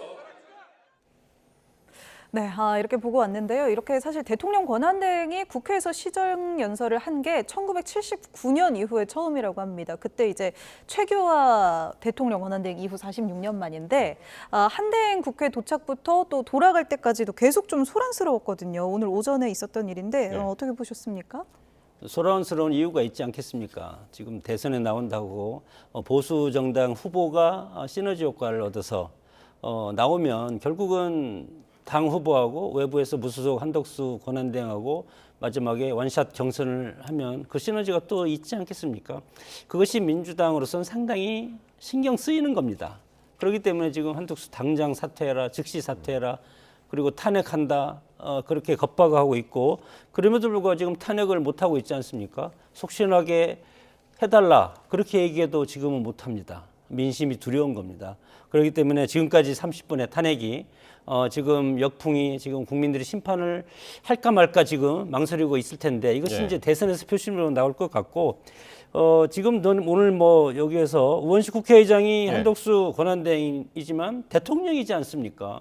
엄격하게 우리가 삼권 분립의 나라에서 대통령을 향해서 입법부 수장이 거기에서 그런 훈시를 한다는 것은 저는 역사상 우리 헌정사에 정말 안 좋은 한 장면이 될 수 있다. 저는 상당히 비판적으로 그러니까 봤습니다. 오늘 사실 한덕수 권한대행의 시정연설이었는데 그만큼 거의 동급으로 부각된 게 지금 말씀하신 대로 우원식 국회의장의 말이었거든요. 그러니까 국무총리로서 권한대행으로서 해야 할 일과 하지 말아야 할 일을 잘 구별하기 바란다. 저는 뭐 어떤 의도가 있었다고 보시나요? 우원식 국회의장께서 하실 말씀을 잘 짚어서 하셨다고 봅니다. 왜냐하면 이 권한대행이라는 자리가 본인이 원하는 자리를 선택적으로만 할 수 있는 그런 자리는 아닙니다. 오늘 그 시정연설에 나오셨습니다만 지난주에 있었던 대정부 질문 3일 내내 나오지 않으셨어요. 사실 권한대행이시기도 하지만 지금 내각을 책임지고 있는 총리를 겸하고 계시는 거 아닙니까? 그렇다면은 그 당연히 나오셔서 국민들께서 궁금해하시는 부분에 대해서 국회의원들이 묻는 질문에 답변을 하셔야 할 책임도 역시 가지고 계신 것인데 그 부분을 해태하신 거 아닙니까? 일부러 피하셨다고 봅니다. 그 국정에 나오지 않으시면서 하신 역할들을 보시면 호남 가시고 영남 가시고 다른 지역들을 방문하시면서 사실상의 대권 행보와 비슷한 행보들을 하셨고 그런 광폭 행보들이 지금 그 조기 대선을 엄정하게 중립적으로 관리해야 할 권한대행의 역할 범위 밖에 있는 것이다. 그렇다면 오히려 본인이 빨리 거취를 정리하시고 그런 행동을 하시거나 아니면 지금 권한대행으로서의 역할에 충실하게 하시는 것이 필요하다라는 국회의장의 지적은 뭐 합당한 지적이라고 봅니다. 네, 원래 국회의장이 이제 통상적으로는 시정연설 전에 사전 환담을 하는데 우 의장 측 요청을 이제 한대행이 거절했다는 일정상 거절했다 이런 이야기가 있는데 그런 것 때문에 좀 더 작심하고 말했다 이런 이야기도 나왔더라고요. 사실상 지금 한덕수 권한대행께서는 일정상의 이유라는 말씀을 들어서 거절했습니다만 지금 본인에게 그 국회에서 비판이 오고 있는 것, 국민의 비판이 몰리고 있는 것에 대해서 일부러 피하신 것이다 이렇게 볼 수밖에 없는 거죠. 아마 사전 환담장에서 이런 말씀들을 미리 하셨을 겁니다. 아니 당신께서 생각이 있다면 출마에 대한 생각이 있다면 빨리 거취를 결정하십시오라는 얘기를 듣고 싶지 않았기 때문에 일부러 이런 사전 환담도 피하신 거 아닙니까? 그랬기 때문에 오히려 그 시정연설이 끝나고 나가시려고 하는 권한대행을 잠시 자리에 앉으시라 하시고 이 말씀을 작심해서 하신 게 아닌가 싶습니다. 그래서 이제 가장 궁금해하는 게 온 국민이 지금 궁금해하는 게 한덕수 권한대행이 이번 대선에 출마하느냐 안 하느냐. 기자들도 오늘 물어봤어요. 그 왔다 갔다 할 때. 그랬더니 고생 많으셨습니다 하고선 그냥 회피했단 말이죠. 과연 출마를 할 것인가? 한다면 언제 할 것인가? 어떻게 예상하십니까? 유구무원 NCND라고 계속 그런 스탠스를 취한다는 것은 하겠다는 뜻 아니겠습니까? 그래서 민주당도 하겠다는 것으로 받아들이고 저렇게 강력하게 지금 훈시도 하고 여러 가지 지적도 하고 그렇게 하기 때문에 그것이 지금 만약에 지금 권한대행을 하면서 나 출마하겠습니다. 그러면 바로 대권 경쟁에 뛰어드는 겁니다. 그러면 국회에서 특히 민주당이 여러 가지 공격의 포인트가 훨씬 더 커지지 않겠습니까? 네. 그러면 대통령 권한대행 역할을 못할 겁니다. 그런데 민주당 입장에서는 지금 전방을 찾아가고 군인들 만나고 또 시장을 가고 민생을 보듬는 것도 정치 행보라고 그냥 해서 비판하고 그러면 지도자가 국가의 대통령이 국민을 만나러 가고 현장에 가고 그리고 그것이 통상적인 그런 어떤 대통령으로서 권한대행으로 살 수 있는 일인데 그것을 대권 행보라고 지금 얘기하는 것은 어폐가 있다고 보고 그만큼 상당히 저는 위협적인 존재라고 생각이 듭니다. 그래서 아마 지금 다음 주나 앞으로 한 열흘 내에 한덕수 총리가 대선을 나올지 아니면 안 나올지 그것에 대해서는 하지 말라고 해도 앞으로 열흘 내에 이것에 대해서 결정은 하리라고 봅니다. 네, 한덕수 후보와의 단일화에 대해서도 오늘 토론회에서도 계속해서 나왔던 이야기들도 있는데요. 홍준표, 한동훈 후보는 추후에 단일화할 수 있다는 취지로 이야기를 했었고 안철수 후보는 토론에서는 X를 들었다가 이후에 또 SNS에는 입장을 다시 좀 바꿔서 오늘 공지를 통해서 그렇게 밝혔죠. 다시 입장을 바꿨습니다. 부득이하게 한다면은 또 단일화도 생각이 있다 이렇게 또 입장을 바꿨어요. 그게 이제 경선 전략 때문에 그렇습니다. 아까도 말씀을 드렸습니다만 지금 그 국민의힘의 경선 룰이 당심 50%, 민심 50%인데 이분들이 지금 한덕수 권한대행에 대한 출마 요구가 상당히 높아져 있는 상황 아닙니까? 한덕수 권한대행과 이런 단일화를 거부하는 모습으로는 이 당심과 민심에서 이 표를 얻기가 어렵다라는 이 경선 전략 때문에 경선에서의 득표 전략 때문에 저는 그렇다는 말씀을 드리는데 근데 문제가 있다라는 것은 이 한덕수 권한대행이 정말로 이 확장성을 가지고 있는 분이신가, 아니면 지금 보수 진영에서만 후보로 추대해야 된다는 얘기가 있는 것이 아닌가. 지금 많은 여론조사의 결과를 보면 한덕수 권한대행이 다른 중도층이나 이런 데에서 특별하게 더 많은 다른 지금 국민의힘의 네 분의 경선 주자들보다 더 높은 지지율을 받는다라는 뚜렷한 근거는 없습니다. 다만 한덕수 권한대행까지 포함을 시켜서 이 보수의 파이를 조금 더 키워보자라는 것이 국민의힘을 지지하시는 분들의 그런 일관된 그 목소리인데, 그 목소리 때문에 지금 한덕수 권한대행이 거품이 많이 지금 차오르고 있는 게 아닌가, 이렇게 평가가 되고 있는 것으로 보여집니다. 네. 이제 이번 대선이 아직 시작도 안 됐다고 봅니다. 양당의 후보가 결정이 되고 23일간의 대선 기간이 진검승부가 되기 때문에 아직 표의 움직임은 없다고 봅니다. 다만 물론 지금 방금 우리 대변인께서 한덕수 총리 확장성이 없다, 그런 반열에서 해석을 하면 이재명 대표 또한 확장성이 없는 것은 확실하지 않습니까? 지난 오랜 기간이 몇 달 동안 30% 박스권에 안에 갇혀 있지 않았습니까? 그것은 확장성이 없다고 보는 겁니다. 그래서 대선 기간이 23일 동안은 수없이 많이 바뀌는 그런 변곡점이 있을 텐데, 그럼 확장성이 없고 확장성이 없다는 것은 다른 말로 하면 철저하게 진영 싸움이 될 것이고 10%를 가지고, 중도 10%를 가지고 승패가 난다는 것인데, 지금 국민의힘 입장에서는 최초에 김문수 후보가 한덕수 총리와 나중에 같이 다녀라 흔쾌히 하겠다. 그렇기 때문에 김문수 후보를 지지하는 표가 한덕수한테 많이 가 있는 겁니다. 지금 여론조사 지표상으로는. 그런데 지금 안철수 후보부터 한동훈 후보 또 홍준표 후보까지 다 한덕수 후보랑 같이 단일화 하겠다. 예. 그 오늘 막 급하게 하는 것이 기존에 가 있는 한덕수 지지층을 한 7% 8% 되지 않습니까? 현재 여론적 지표를 보면 그것을 당내 경선에서 본인들도 일정 부분 가져오겠다는 그런 속셈 때문에 이렇게 하는 알겠습니다. 건데, 그런 것이 결과적으로는 쉽게 그렇게 본인들한테 표가 오지는 않을 표라고 알겠습니다. 생각이 듭니다. 지금 현재 미국에서 이제 2+2 통상협의도 진행되고 있기 때문에 이 결과도 한덕수 총리의 출마 여부에 영향을 미칠 것이다, 이런 이야기들도 있어서 과연 언제 어떤 결정을 내릴지 한번 지켜보기로 하고요. 네. 민주당 얘기로 들어가 보겠습니다. 민주당 대선 경선 후보들 오늘 일제히 호남으로 향했는데요. 특히 이재명 후보는 5.18 민주화운동 상징인 금남로 전입빌딩도 들렸고 혼자서 유일하게 1박 2일 일정에 돌입했고요. 여러 가지 이제 호남의 공약들을 내놨는데 호남에 상당히 공을 들이는 모습입니다. 그렇습니다. 네. 호남은 단순하게 민주당의 권리당원의 숫자가 가장 많은 지역이다, 이런 의미뿐만 아니라 호남에서의 전폭적인 지지가 결국은 대통령 당선에 큰 영향을 줄 수 있는 그런 상징적인 곳이기 때문에 그렇고요. 지금 이제 이재명 후보 같은 경우에는 17년, 22년 이번까지 해가지고 3번에 걸쳐서 도전을 하면서 호남 지역에도 상당히 많이 공을 들였고, 김경수 후보나 이 김동연 후보도 공을 들이고 있습니다만, 이 공교롭게도 이 세 분 모두가 호남 출신이 아니신 그런 상황 속에서 호남의 민심을, 당심을 공략해야 되는 그런 이제 효과들을 바라보고 지금 가고 있는 것인데, 결과적으로 지금 이재명 후보가 조금 더 많은 득표를 좀 하기 위해서는 투표율을 올려야 되는 부분이 있습니다. 지난 22년 그 경선하고 또 작년 전당대회에서 호남 지역의 이 권리당원의 투표율이 20%에서 30% 정도로도 되게 낮게 나온 상황이었어요. 근데 이게 투표율이 낮다라는 것이 어떤 문제가 있냐면, 사실 결과적으로 보면 권리당원들이 더 적극적으로 투표에 참여해야 본선에서도 그 열기가 그대로 후보의 지지로 이어질 가능성이 크기 때문에 그런 부분들에 대해서 조금 더 이재명 후보는 더 호남에 집중적인 공략을 하고 있는 것이다, 이렇게 해석할 수 있을 것 같습니다. 그렇군요.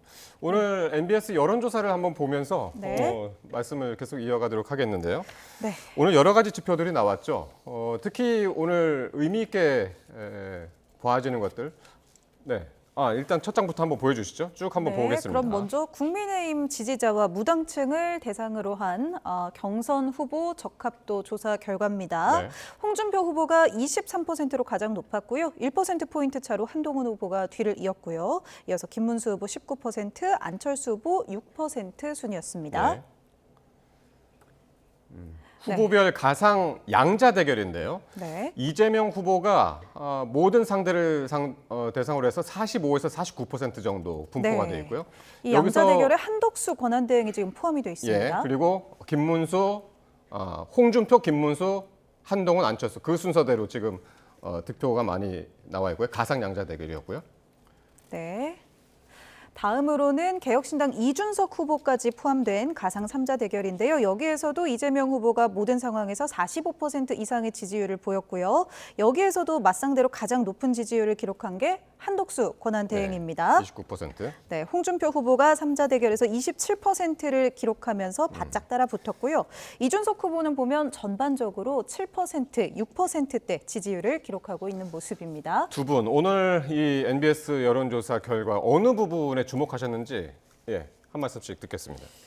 저기 보면은 이제 이준석 후보 7%, 6% 나오지 않습니까? 네. 그러기 때문에 가상 3자 대결. 네, 가상 3자 대결에서 물론 한덕수 후보 29% 나온 걸로 지금 보여지고 있는데 일단 국민의힘 경선이 끝나고 나서 그리고 나서 1차 후보 단일화, 2차 후보 단일화 이런 식으로 절차적으로 가는 것이 그렇기 때문에 보수 후보는 5월 20일 투표지 인쇄 직전까지 갈 가능성이 상당히 큽니다.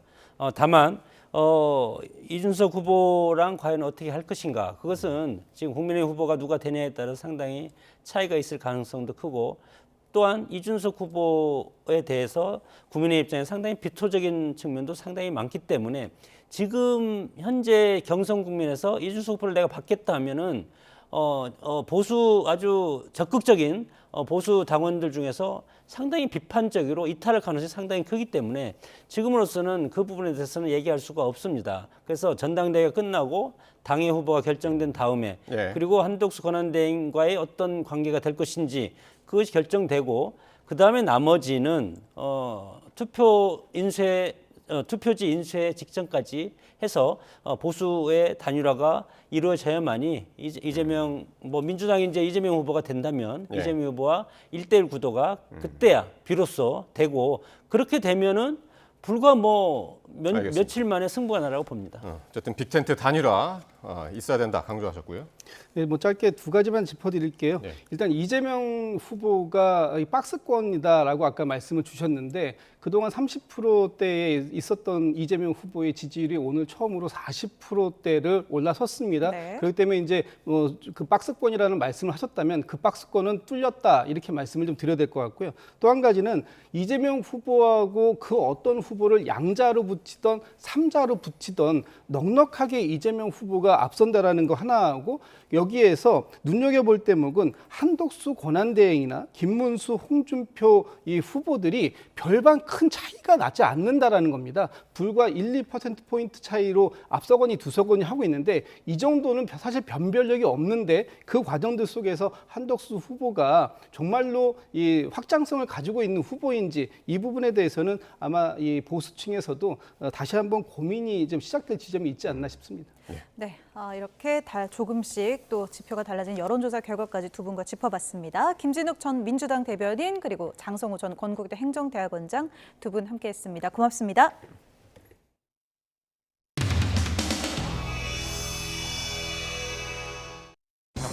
옆으로. 예. 네, 좋습니다. 그 포즈 좋습니다. 있는 척 하세요. 여기 없어. 자, 우리가 이번 전당대회 5월 3일 전당대회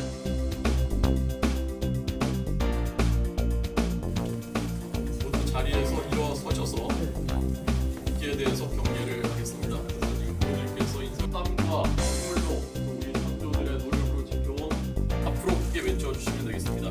그리고 가장 가깝게 맞추신 순서로 이렇게 저희가 자리를 한 분씩 올라오셔서 나와 토론할 상대를 지목을 하시게 됩니다. 자, 그러면 첫 번째 김문수 후보님 선택해 주십시오. 저는 한동훈 후보님과 함께하겠습니다.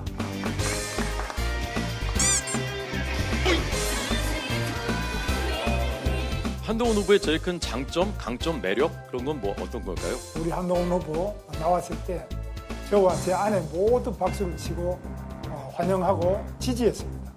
그런데 오늘 이렇게 우리가 다시 대통령을 파면당하고 우리 당도 힘들고 이 어려운 가운데서 앞으로 어떻게 헤쳐나갈 것인지 이런 걸 같이 이야기해 보겠습니다. 안철수 후보님 선택해 주십시오.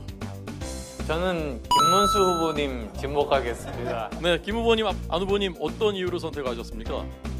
지난번 1차 토론 때 그 시간이 너무 짧았습니다. 그래서 미처 물어보지 못하고 두 번 다 중간에 그 질문들이 다 끊겼습니다. 그리고 또 김문수 후보님이 가지신 이런 고든 생각들 국민들께도 알려드릴 그런 필요가 있다 이렇게 생각해서 김 후보님이 볼 때는 안 후보님의 장점. 의사인데도 불구하고 의사를 안 하시고 또 안랩을 창설하시고 또 안랩을 안 하시고 또 정치도 하세요. 저는 한 개도 못 하는데 이렇게 앞으로 또 무엇을 더 하실까? 한동훈 후보님 준비되셨죠? 예. 네, 한동훈 후보님 선택해 주십시오. 홍준표 후보님 모시겠습니다.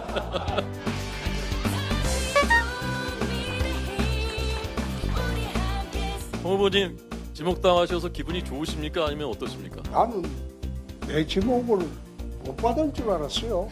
세 분한테. 근데 한동훈 후보가 지목해 주니까 고맙습니다. 들어가지 말고 저도 지목하겠습니다. 저도 한동훈 후보를 지목하겠습니다. 예. 금요일은 저희 둘이 하는 걸로. 예? 네, 두 분이 오늘 현장에 오셔서 그렇게 합의를 하신 건가요? 네, 둘이 옆에 앉아가지고 같이 서로 지목하자. 이래가지고 합의됐습니다. 알겠습니다. 홍 후보님, 한 후보님 칭찬 좀 해주시죠. 똑똑하죠? 잘생겼고. 근데 매력 있는 분이시고, 저분이 저런 분이었나 하는 생각을 할 정도로 좋은 말씀 많이 해주셔서. 네, 알겠습니다. 장난꾸러기겠죠?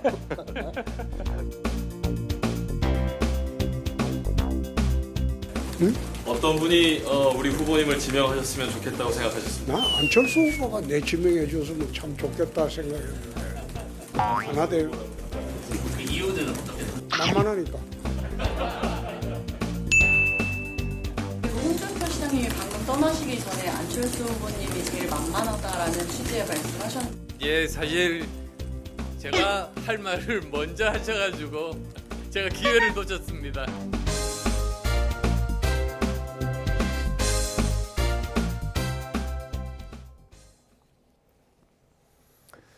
트럼프 미국 대통령의 품목별 관세와 상호 관세 여파를 최소화하기 위해 워싱턴 DC에서 진행된 한미 2+2 통상협의가 종료됐습니다. 최상목 부총리 겸 기획재정부 장관과 안덕근 산업통상자원부 장관은 현지 시간 24일 오전 미국 재무부 청사에서 스콧 베선트 재무장관, 제이미슨 크리어 무역대표와 통상협의를 진행했습니다. 우리 정부 대표단은 협상을 통해 우리나라에 책정된 25%의 상호 관세를 폐지하거나 최대한 낮추는 것과 자동차에 부과한 품목 관세 25%를 푸는 것을 목표로 하고 있습니다. 올해 1분기 우리 경제 성장률이 마이너스 0.2%로 뒷걸음질 쳤습니다. 미국 관세 여파가 본격화하기 전에 나온 충격적인 수치인데요. 연간 성장률은 1%를 밑돌 수 있다는 우려마저 커지고 있습니다. 보도에 이형원 기자입니다.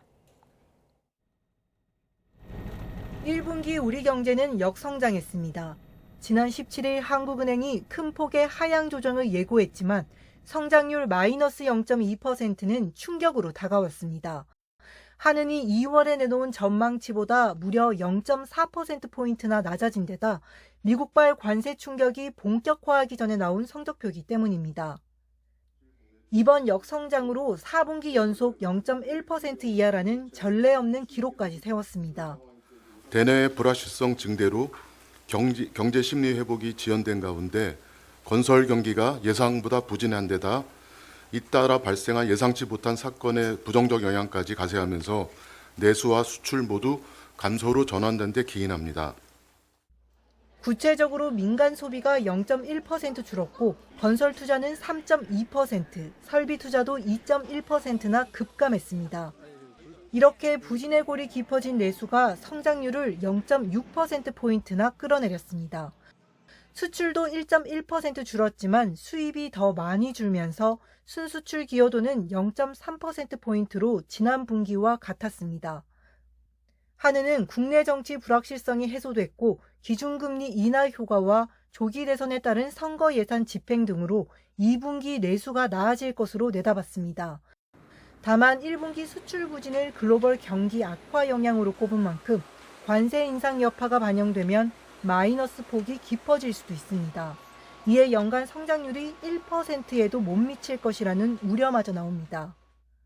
건설 투자하고 수출이 우리나라 연간 경제 성장률을 계속 하락시키는 그런 주된 요인으로 1%대를 기록할 가능성보다는 0%대 가능성이 더 높아졌다고 보입니다.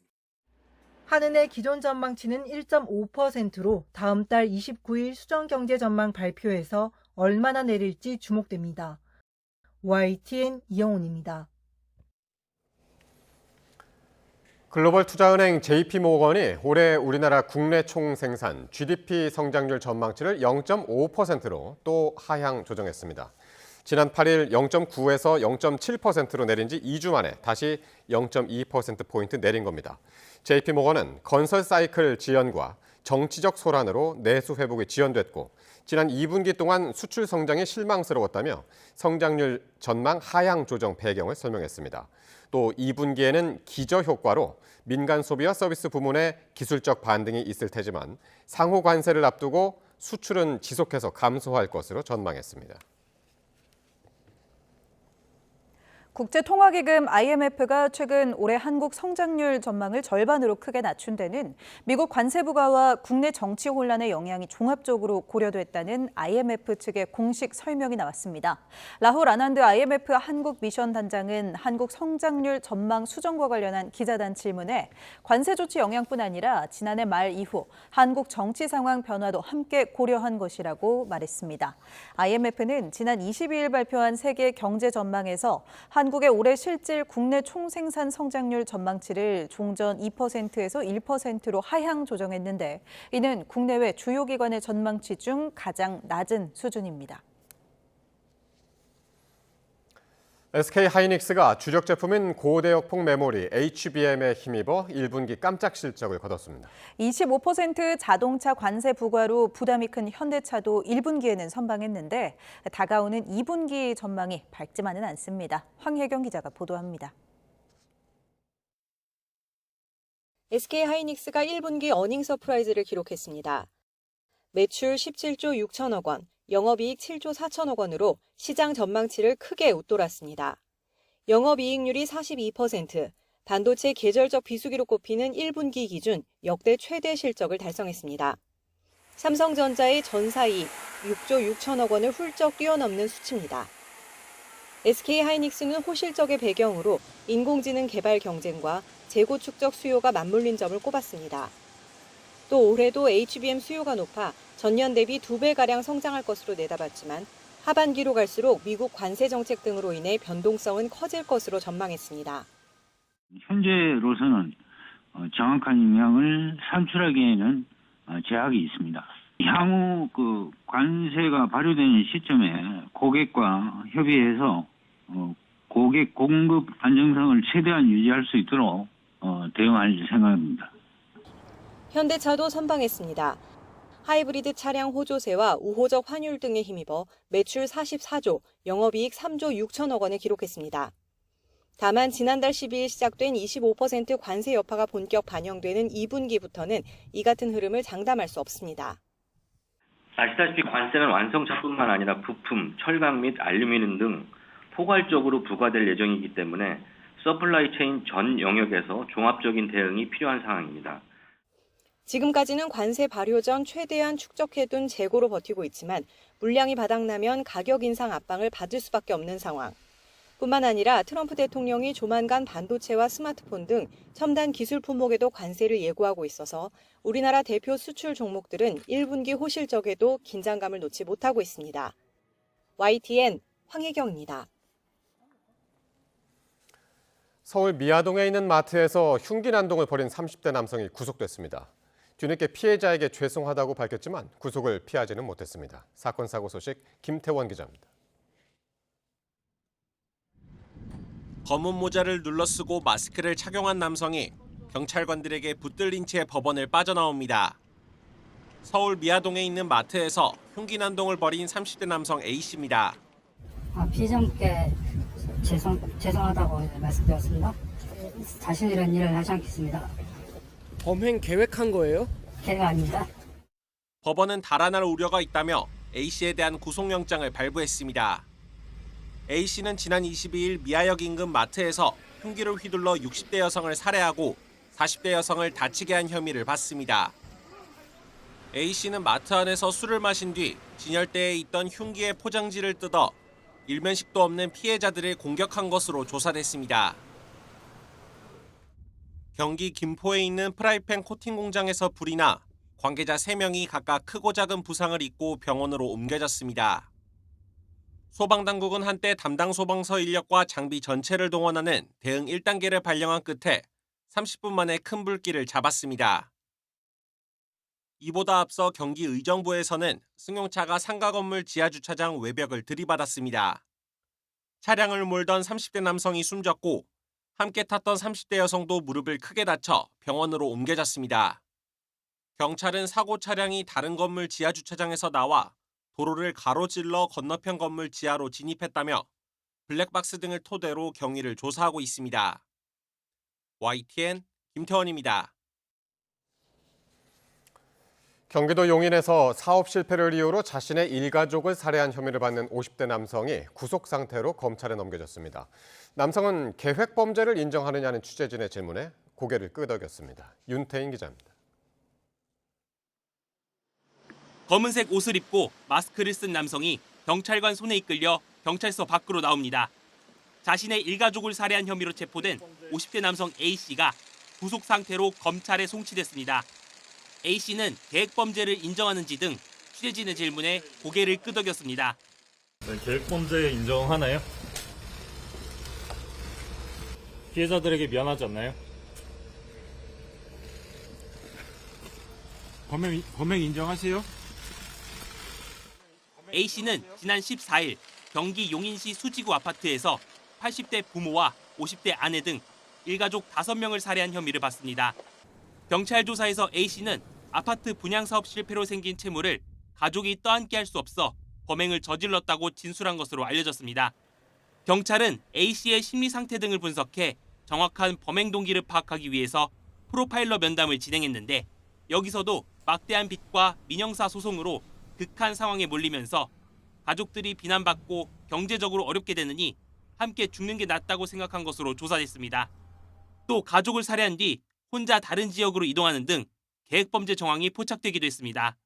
가족을 살해한 후에 본인도 극단적인 선택을 하는 것이 보통 일반적인 경향인데 기존에 있었던 가족 살인과는 좀 다른 양상을 보이고 있고 이것은 좀 철저하게 계획된 준비된 범죄.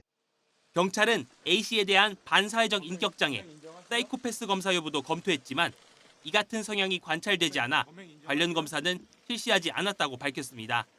YTN 윤태인입니다. 오늘 오후 4시쯤 강원 고성군 비무장지대에서 산불이 났습니다. 산림당국은 헬기 넉 대를 투입해 진화 작업을 벌였지만 해무 등으로 인해 2시간여 만에 철수했습니다. 산림당국은 내일 날이 밝는 대로 헬기를 다시 투입해 진화에 나설 계획입니다. 경북 산불을 유발한 피의자 2명에 대한 구속영장이 모두 기각됐습니다. 대구지방법원 의성지원은 오늘 경북 북부 대형 산불을 일으킨 혐의로 청구된 실화 피의자 2명에 대한 구속영장을 기각했습니다. 재판부는 피해 범위에 대한 다툼의 여지가 있고 도망이나 증거인멸 염려가 있다는 근거도 부족하다고 설명했습니다. 이들은 지난달 22일 의성군 안계면과 안평면에서 농업 폐기물을 태우거나 묘지를 정리하다가 산불을 낸 혐의를 받습니다. 홈플러스 사태에 대한 진실규명의 몫이 금융당국에서 검찰로 넘어간 가운데 이복현 금융감독원장이 기자간담회를 열어 홈플러스와 대주주인 MBK의 기존 입장을 정면으로 반박했습니다. 홈플러스 측의 해명과 달리 기업회생 직전 대량의 단기 사채를 발행한 것이 사전에 모의한 것이라는 증거를 확보했다며 비판의 수위를 높였습니다. 오동건 기자가 보도합니다. 홈플러스 사태 후 처음으로 공개석상에 나타난 경영진은 기업회생 신청 직전 발행한 820억 원대 단기 사채와 관련해 기업회생을 염두에 두고 발행한 것은 아니라며 세간의 의혹을 반박했습니다. 사전에 준비한 거 없습니다.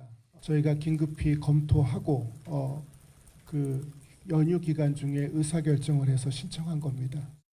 그러나 이복현 금융감독원장은 홈플러스와 대주주인 MBK 파트너스의 경영진을 사기적 부정거래 혐의로 검찰에 통보한 후 기자간담회를 열어 홈플러스 측의 해명은 거짓이라고 밝혔습니다.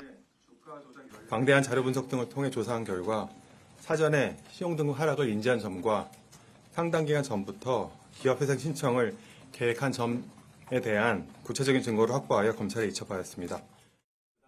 이어 기업회생 신청 후에도 홈플러스 측이 자구책에 대해 책임 있는 자세를 보이지 않고 있다며 비판의 날을 세웠습니다. 경영 실패 책임이 있는 자의 자구책에 대해서는 이런 방구 언급이 없습니다. 납품업체, 임대인, 채권자 등의 희생을 강요하면서 정작 자기 책임을 회피하는 듯한 이복현 원장의 기자간담회 후 홈플러스와 MBK는 즉각 입장문을 내고 신용등급 하락을 사전에 알지 못했다는 기존 주장을 되풀이했습니다. 다만 직원들이 지난 2023년 대형 유통회사의 회생 절차가 적합한지 일회성 자문을 구한 사실은 있다며 이번 신청과는 무관하다고 선을 그었습니다. 양측의 주장이 정반대로 엇갈리는 가운데 기업회생 직전 820억 원의 단기 사채 발행이 과연 사기적 부정거래에 해당하는지는 검찰 수사를 통해 규명될 것으로 보입니다. YTN 오동건입니다. 수백억 대 부당 대출 의혹을 받는 IBK 기업은행 전 현직 직원들에 대해 검찰이 신병 확보에 나섰습니다. 서울중앙지방검찰청은 어제 특정경제범죄가중처벌법상 사기 혐의 등으로 기업은행 전 직원 A씨와 현직 관계자 B씨에 대해 구속영장을 청구했습니다. A씨는 지난 2017년부터 7년 동안 부동산 중개업체 등을 차명 운영하면서 아내를 포함한 은행 직원들과 공모해 785억 원의 부당 대출을 타낸 혐의를 받습니다. 이들의 구속 전 피의자 신문은 오는 28일 열리는 것으로 전해졌습니다. 울산 온산 국가산단 도로 아래 있던 송유관이 파손돼 원유가 유출됐습니다. 집안 침하가 원인은 아닌 것으로 추정되는데 사고 현장 인근에는 땅속에 고압 전선을 묻는 공사가 진행 중이었습니다. 보도에 오태인 기자입니다. 도로에 검은색 액체가 가득합니다. 도로 아래 묻힌 송유관에서 새어나온 원유와 남은 기름을 흘려보내는 물이 합쳐진 겁니다. 사고 현장에는 물과 섞인 원유를 흡착보를 이용해 분리하는 작업이 몇 시간째 진행됐습니다. 도로 아스팔트를 뚫고 기름이 새어나온다는 신고가 접수된 건 오전 10시 40분쯤. 울산시와 소방당국 등 관계기관은 긴급 방지에 나섰습니다. 방제 작업은 이 현장에서 보시다시피 저희들이 흡착포와 아까 유출이 방지하는 데는 저희들이 그게 최우선했고. 하지만 원유는 우수 관로를 타고 인근 바다까지 흘러들었고 해경이 오일 펜스를 설치하는 등 해양 방제 작업을 벌였습니다. 지름 1m 정도 되는 송유관이 파손되면서 유출된 원유량은 3에서 4톤 정도. 송유관은 정유회사 소유로 저장된 원유를 정제시설로 옮기는 용도입니다. 송유관이 묻힌 도로를 관리하는 울산시는 땅꺼짐은 아닌 것으로 판단했습니다. 다만 사고 현장 인근에서 고압 전기선을 매설하는 작업이 있었다고 설명했습니다. 변조소에서 4인 프로젝트 당월 지구에 1호사 케이블 공급 라인 공사를 하고 있었는 걸로 추정이 되고 기간은 3월 12일에서 5월 30일까지 점용 허가를 울주군에서 해줬습니다. 울산시는 사고를 수습하는 대로 송유관 파손 경위를 조사할 예정입니다. YTN 오태인입니다. 무인 창고에서 현금 67억을 훔쳐간 혐의로 구속 기소된 창고 관리 직원이 1심에서 징역 4년을 선고받았습니다.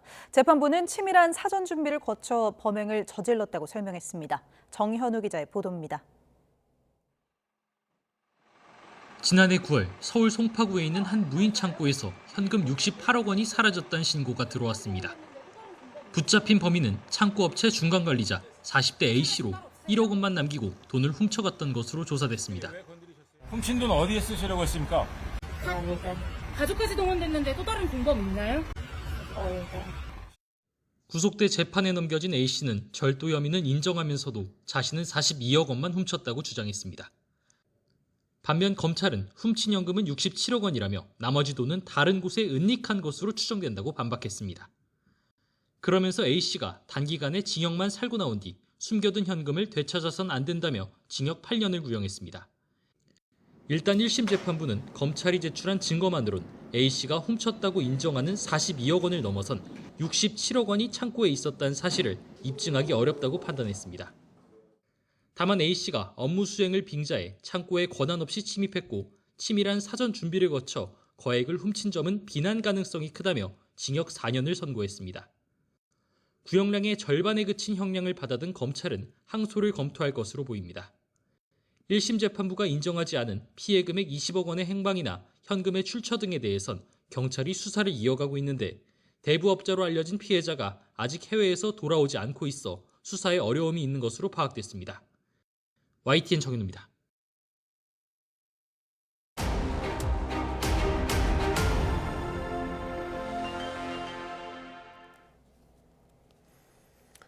국민의힘 2차 경선의 막이 오르자마자 이른바 빅텐트를 위한 한덕수 단일화론에 반대해온 후보 3명이 일제히 찬성 입장으로 돌아섰습니다. 태도 변화를 보인 건 안철수, 한동훈, 홍준표 후보인데요. 이번 라운드에 적용되는 당원 투표 50% 룰이 핵심 배경으로 분석됩니다. 윤웅성 기자가 보도합니다. 국민의힘 홍준표 대선 경선 후보가 예정에 없던 기자회견을 열었습니다. 앞서 한덕수 권한대행의 출마 여부를 고려 대상에 넣지 않겠다며 출마 반대 입장을 유지해왔는데 이젠 당원과 국민이 원하는 만큼 함께 하겠다며 단일화를 약속했습니다. 대선에 출마하고 반 이재명 단일화에 나선다면 한덕수 대행과도 함께 하겠습니다. 한동훈 후보 역시 이전까진 한대행이 관세 전쟁 등의 상황에서 국정 운영에 집중해야 한다는 입장이었지만 대선 승리를 위해선 모든 사람과 함께 할 거라며 한대행과의 단일화 가능성을 열어뒀습니다. 입장을 바꾼 건 안철수 후보 역시 마찬가지였습니다. 오전엔 한대행에게 출마의 강을 건너지 말라며 만류했지만 당내 확연한 기류 변화에 오후엔 한대행 출마엔 반대한다면서도 한대행이 부득이 출마한다면 빅텐트는 누구에게나 열려 있다며 한 발 물러섰습니다. 이들의 전격 입장 변화는 본격 막을 올린 2차 경선에선 당원 투표가 50% 반영되기 때문으로 풀이됩니다. 반 이재명 빅텐트만이 민주당에 맞설 수 있다고 주장하는 당내 목소리가 컸던 만큼 당심을 잡기 위해선 불가피한 변화라는 분석입니다. 애초 2차 경선은 탄핵 찬성과 반대 2대2 구도였지만 한덕수 단일화론에는 모두가 찬성 깃발을 들면서 한층 더 유불리가 불분명하게 됐다는 관전평도 나옵니다. YTN 윤웅성입니다. 한덕수 대통령 권한대행이 국회 시정연설에 나서 12조 규모 추경안에 조속한 의결을 요청했습니다. 한미 통상협의 개최를 설명하며 국익을 최우선으로 총력을 다하겠다고도 밝혔습니다. 신윤정 기자입니다. 대통령 권한대행으로서 46년 만에 국회 시정연설에 나선 한덕수 대행. 우원식 의장과 국회의원 의석을 향해 허리 숙여 인사한 뒤 연단에 올라 일부 의원들의 야유로 어수선한 분위기 속에서 연설을 시작했습니다.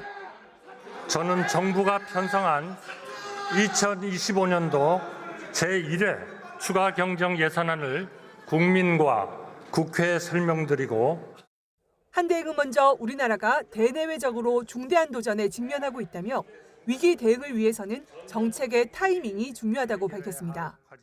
미국발 관세 전쟁 대응과 영남 지역 대형 산불 피해 복구, 민생 경기 회복을 위해 12조 2천억 원 규모의 추경안 집행이 조속히 이루어져야 한다고 강조했습니다. 우리 경제의 회복과 도약의 소중한 마중물이 될 수 있도록 정부가 제출한 추가 경정 예산안을 조속히 심의 의결해 주실 것을 간곡히 부탁드립니다. 이어 AI와 반도체를 비롯한 첨단 산업 지원 필요성을 강조하며 이런 언급도 덧붙였습니다. 우리 방청석에 와 있는 젊은 세대 청년을 위해서 절실한 그러한 투자라고 생각합니다. 한미 2+2 통상협의 개최를 설명하며 국익 최우선으로 총력을 다하겠다고도 강조했습니다. 양국이 상호 윈윈 할 수 있는 합의점을 모색하기 위해 총력을 다할 것입니다. 한대행은 18분 정도 이어진 시정 연설을 마친 뒤 대형 산불 피해 지원 대책을 논의하기 위한 국회 특위 구성 안건을 지켜본 뒤 국회를 떠났습니다. YTN 신윤정입니다. 우원식 국회의장은 시정연설을 끝낸 한덕수 권한대행을 향해 해야 할 일과 하지 말아야 할 일을 잘 구별하라며 이례적으로 공개 비판 발언을 이어갔습니다. 이에 국민의힘 의원들은 자리에서 일어나 우 의장에게 항의하는 등 소란이 빚어졌습니다. 보도에 황보혜경 기자입니다. 시정연설을 마친 한덕수 권한대행을 향해 잠시 앉아 계셔달라고 요청한 우원식 국회의장. 이내 작심 발언을 쏟아냈습니다. 한 대행이 외신 인터뷰에서 언급한 대통령과 권한대행의 권한이 같다는 말은 위헌적인 발상이라며 해야 할 일과 하지 말아야 할 일을 잘 구분해달라고 쓴소리를 낸 겁니다. 국회의장으로서 권한대행께 한 말씀 드리지 않을 수 없습니다. 상설특검 추천 의뢰 등 해야 할 일과 헌법재판관 지명 등 하지 말아야 할 일을 잘 구별하시기 바랍니다. 한 대행은 다소 굳은 얼굴로 우 의장 발언에 들었고 국민의힘 의원들은 거세게 반발했습니다. 무소속인 국회의장이 전혀 중립적이지가 않다며 고성으로 항의했습니다. 반면 민주당과 혁신당 등 의원들은 우 의장 발언에 박수로 호응하며 지지의 뜻을 나타냈습니다. 장외 공방도 계속됐습니다. 민주당은 일주일 전 대정부 질문에는 불출석한 한 대행이 국회를 찾아 추경 필요성을 호소했다며 대권 망상이라고 맹비난했습니다. 한덕수 총리는 대선 출마 망상을 버리고 오늘 국민 앞에 불출마를 선언하시기 바랍니다. 대선에 출마할 자격도 능력도 깜냥도 되지 않습니다.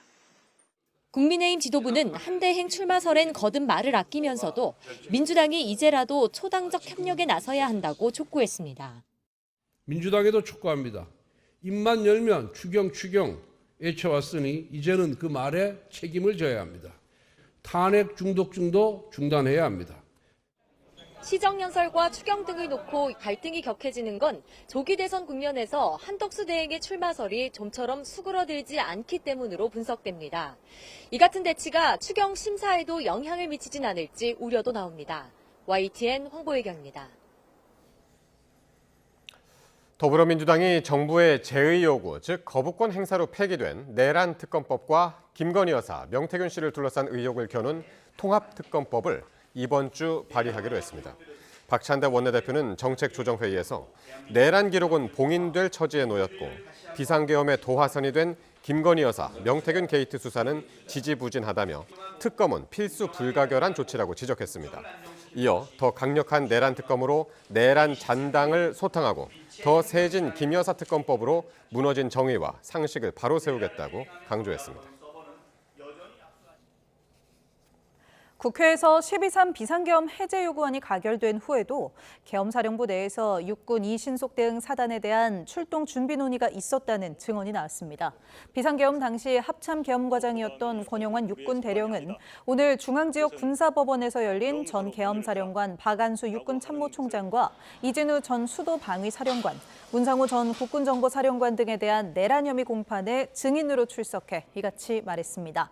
권 대령은 비상계엄 당시 계엄사령부 기획조정실장이었던 이재식 합참 전비태세 검열 차장으로부터 이 신속대응사단 출동 지시가 나오면 바로 출동할 수 있도록 준비하라는 지시를 받았느냐는 군 검찰 측 질문에 그렇다고 답하며 그 지시가 지난해 12월 4일 새벽 국회에서 계엄 해제 요구안이 가결된 이후였다고 진술했습니다.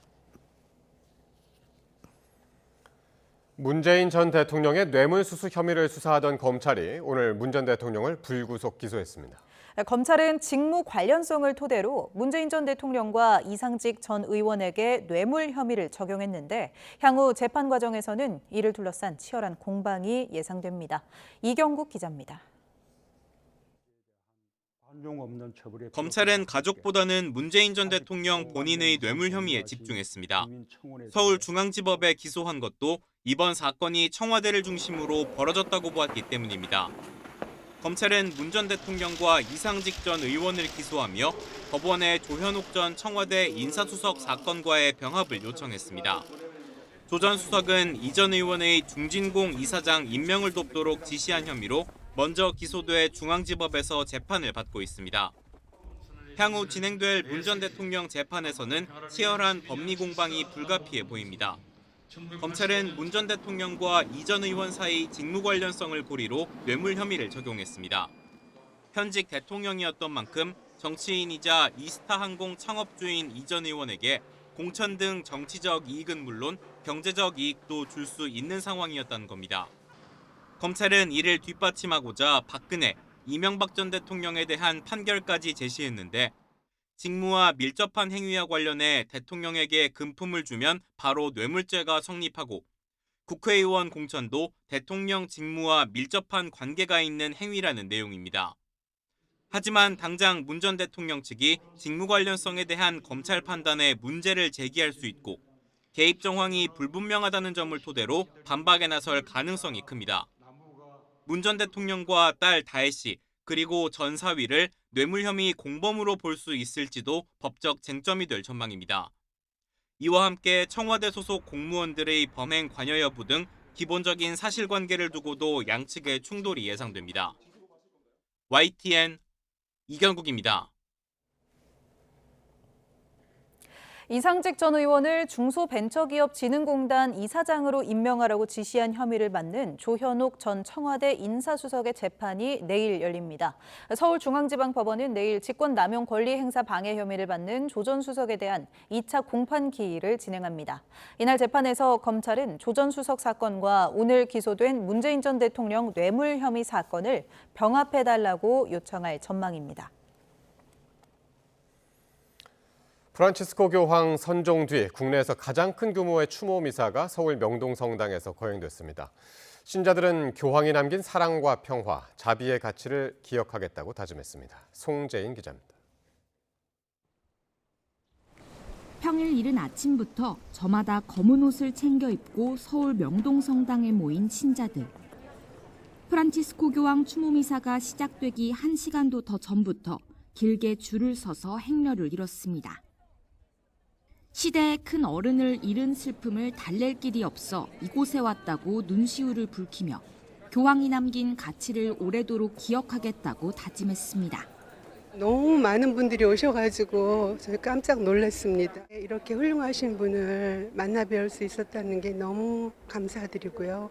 그다음에 영원히 저희 가슴속에 남아있을 것 같고 사랑과 또 평화, 또 전쟁이 멈추는 그런 화합을 이룰 수 있는 그런 나라를 항상 이렇게 모든 사람들한테 공정하게 다가가시는 그 자비의 마음 저희가 계속 기억해야 될 것 같고 1000명 규모 본당을 꽉 채우고도 자리가 부족해 주변 건물에서 생중계 영상으로 함께 전해진 서울대교구 차원의 교황 추모미사.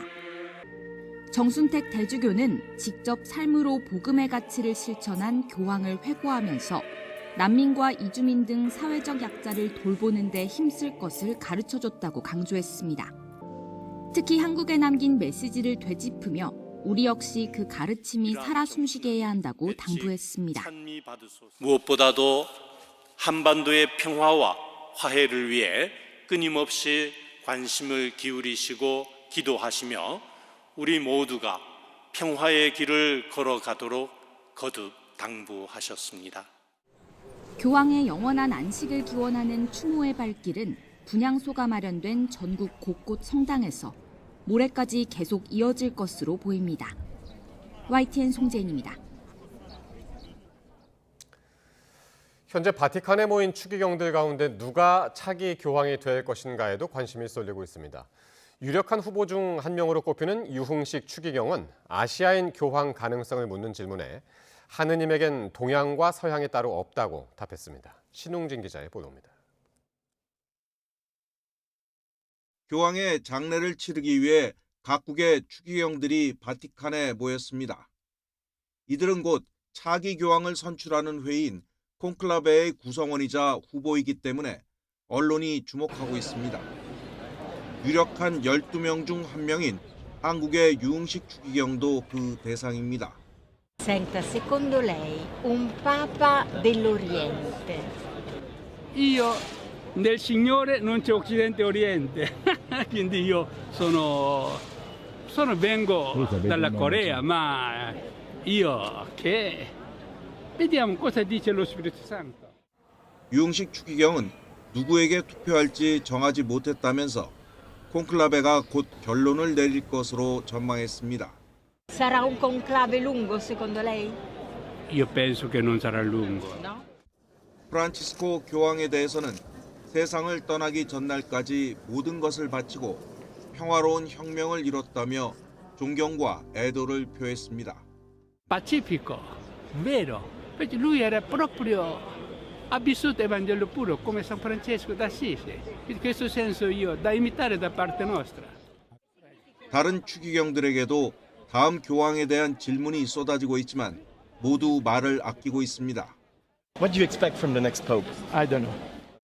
다음 달 초 콘클라베가 예상되는 가운데 후보자 135명 가운데 프란치스코 교황이 임명한 사람이 80%에 이르기 때문에 이번에도 개혁적 성향의 추기경이 될 것이라는 전망이 우세합니다. YTN 신웅진입니다. 지난 2일 발생한 강릉 옥계항 코카인 밀반입 사건과 관련해 필리핀 국적 선원 2명이 구속됐습니다. 춘천지방법원 강릉지원은 이들에게 도주 우려가 있어 구속의 사유와 필요성이 인정된다고 판단했습니다. 이들은 지난 2월 중남미 마약 카르텔 조직원들과 연계해 중남미에서 생산한 코카인을 엘호 선박에 적재한 뒤 동남아시아 등에서 활동하는 또 다른 마약상에게 운반하는 역할을 한 혐의를 받습니다. 발견된 코카인 분량은 시가 1조 원 상당으로 6,700만 명이 동시에 투약할 수 있는 규모로 중량 기준 역대 최대 규모라는 게 관세청의 설명입니다. 광주지방법원은 빌린 도박 자금을 갚지 않은 혐의로 재판에 넘겨진 전직 프로야구 선수 임창용 씨에게 징역 8개월을 선고했습니다. 임 씨는 2019년 12월 필리핀에서 지인으로부터 빌린 도박 자금 1억 5천만 원 가운데 8천만 원을 갚지 않은 혐의로 기소됐습니다. 재판 이후 임 씨 측은 판결을 받아들이기 어렵다며 항소할 뜻을 밝혔습니다.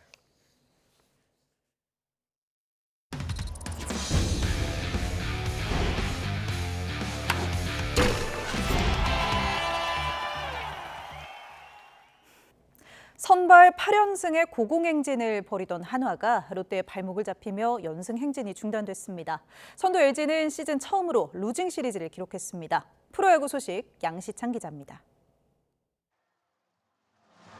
윤동희가 벼락 같은 스윙으로 류현진의 초구를 잡아당겨 공을 좌중간 담장 밖으로 넘깁니다. 득점차로 뒤지던 상황 추격을 알리는 솔로포. 롯데는 기어코 6회 역전에 성공했습니다. 황선빈과 윤동희가 연속 안타로 출루한 뒤 한화 벤치가 레이에스를 9-2사구로 거르자 나승엽이 2타점 동점 적시타를 날렸고 전준우의 땅볼에 레이에스마저 홈을 밟았습니다. 롯데는 8회 송구 실책을 틈타 쐐기점을 뽑으며 사실상 승부를 갈랐습니다. 선발로 나선 박세웅은 2회에만 공을 40개나 던지며 3실점했지만 이후 6회까지 108개의 공을 뿌리며 추가 실점을 막아 시즌 5승을 수확했습니다. 한화는 류현진이 5회까지 1실점으로 잘 던졌지만 6회의 역전을 허용하며 9연승이 좌절됐고 동시에 선발진의 연승 행진도 8회에서 멈췄습니다. 초반에 좀 어려움이 있었지만 그래도 잘 극복해가지고 좋은 결과 있었던 것 같고 일단 자 마지막 이닝 던지고 점수를 내준 저희 팀 동료 선배 형들 동생들한테 감사하다는 말 전하고 싶고 선두를 달리는 LG는 NC의 발목이 잡히면서 올 시즌 처음으로 3연전에서 2패를 떠안는 루징 시리즈를 기록했습니다. 두산은 김재환이 석점 홈런을 포함해 3안타 5타점의 맹타를 휘두르며 팀을 연승으로 이끌었습니다. 수원에서 SSG는 KT의 거센 추격을 따돌리고 한 점차 승리를 챙겼고 대구에서 삼성은 장단 21개의 안타로 기아 마운드를 두들기며 대승을 거뒀습니다. YTN 양시창입니다. 올 시즌 정관장을 여자 프로배구 챔피언 결정전으로 이끈 베테랑 표승주가 FA 대상자 중 유일한 미계약자로 남은 뒤 은퇴를 선언했습니다. 표승주는 FA 협상 마감일 오후 6시까지 원 소속팀 정관장은 물론 다른 팀과도 계약하지 않아 유일한 미계약자로 남았습니다. 표승주는 이 같은 내용이 공시된 뒤 개인 SNS를 통해 15년 동안의 프로 선수 생활을 마무리하려 한다며 은퇴 결심을 알렸습니다. 프로농구 LG가 현대모비스와 4강 플레이오프 1차전에서 짜릿한 승리를 거뒀습니다. LG는 창원체육관에서 열린 프로농구 4강 플레이오프 1차전에서 현대모비스에 67대 64로 이겼습니다. 마레이가 27점의 리바운드를 13개 잡으며 맹활약했고 수비에 능한 정인덕도 현대모비스 주포 이우석을 13점으로 묶으면서 결정적인 3점 슛을 2개 성공하는 등 승리에 힘을 보탰습니다. 1차전에서 3점차 짜릿한 승리를 거둔 LG는 지난 2013-14 시즌 이후 11년 만에 챔피언 결정전 진출에 유리한 고지를 밟았습니다. 지난 19일 치러진 프로축구 대전과 김천의 시즌 9라운드 경기에서 나온 김천 유강현의 퇴장 판정이 오심이라는 결론이 나왔습니다. 해당 경기에서 유강현은 코너킥 상황에서 대전 공격수 주민규와 몸싸움을 벌이다 페널티킥을 허용하고 퇴장당했습니다. 하지만 연맹 상벌위원회는 당시 상황이 페널티킥 판정은 맞지만 명백한 득점 기회로 보기는 어려운 만큼 퇴장 판정은 오심이라고 판단했습니다.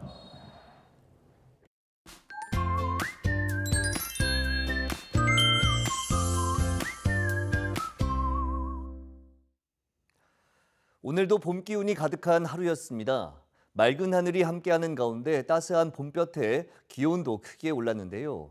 내일도 역시 맑은 날씨가 이어집니다.